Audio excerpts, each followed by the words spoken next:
Welcome back to the channel, guys. It means a lot that you guys clicked on the video. Today we're going to discuss something that I briefly touched on in my perfect season video. Today we're going to touch on why fire making is flawed and how we can change it. Um, Everyone has their own opinion on this. Most people don't like the forced fire making. Some do, though. And in fact, I'd say it's probably like a 60-40, 60 being no and 40 being yes to the forced fire making twist that was introduced in season 35.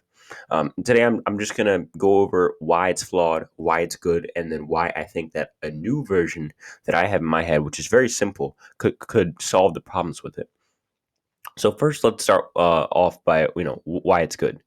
It's good. One, your size and your gender and your strength does not affect it. Everyone has the strength to strike a flint and make fire. Two, you can practice it before games, so there's no like, oh, well, I went camping when I was little, so I have the advantage. Everyone knows, Sorry, number three, everybody knows before the game, at least now, not for season 35, but now everybody knows pregame that that it's going to happen. So it's not a surprise twist or anything like that. And four, it leads to people who sometimes who would have gotten voted out fourth getting to the end, like Ben or like a Devins or something like that.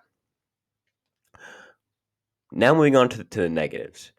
um, it can allow somebody to idle their way to the end because idles expire at final five, and if the final four is in a standard votes, somebody can idle their way to the final four fire making, and then just win the fire making and get to final three with zero social gain. Two, the person who wins immunity can automatically basically single somebody out as a goat who got dragged by picking them, like someone in like Ryan and HVV.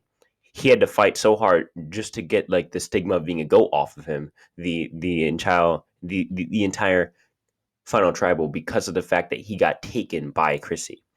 Um, and three, I think it just overall it's not something that's natural. Usually, you want a natural vote in the final four because you want people to have to use their social game as a whole, and it really just allows people to not have to be social and just practice fire and find idols and win challenges, and that's not Survivor as a whole. So moving quickly over to my solution, I feel like this is such an easy solution. I don't know why Survivor hasn't thought of it yet, but for me, my solution is that at Final Four, there's no challenge for immunity, and you go right to Tribal, and at Tribal you compete in a fire making challenge where there's four like setups for each person, and everybody competes, and the last person that can't make fire to break their rope or whatever, they will be voted out by losing the challenge. So it's almost like an immunity challenge, but it's like sudden death, where the first three to finish will move on, and the last one who does not finish will be voted out. I feel like this avoids somebody winning a challenge at stacking blocks and then getting to basically decide the entire final four. I feel like it takes that out and it makes it so, okay, if you want to make it about fire, make it about fire, not just about you know who can stack blocks the best, and then call somebody a goat, and then the person who wins fire can come in and be like, I beat fire, I beat someone in fire. These two don't deserve it. So it's I think it's a really good solution to the problems that forced fire making can give to the players, and I think it's a more balanced one. And if you're looking to have fire be a big value in the game, this is a way so that everybody has to earn it. Because the entire seller for this idea is you have to earn it. You have to earn it with fire. Why doesn't everybody earn it, and not just two people who got singled out?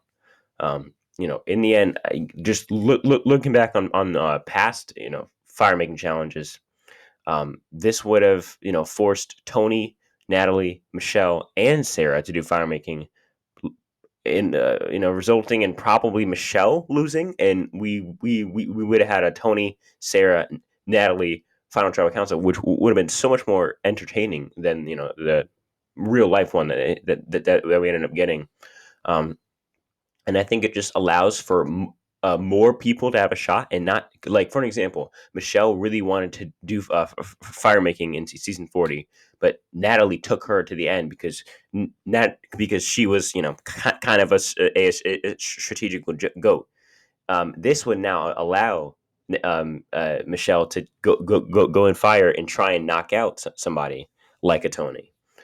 So it's balanced for the person who's on the outs trying to get to the end, like your Ben or your Tony, but it's also fair for the people who have the majority, and the in turn have like the social game to get to the end, because it allows everybody to have a fair shot. And it also allows people from different walks of life with different capabilities.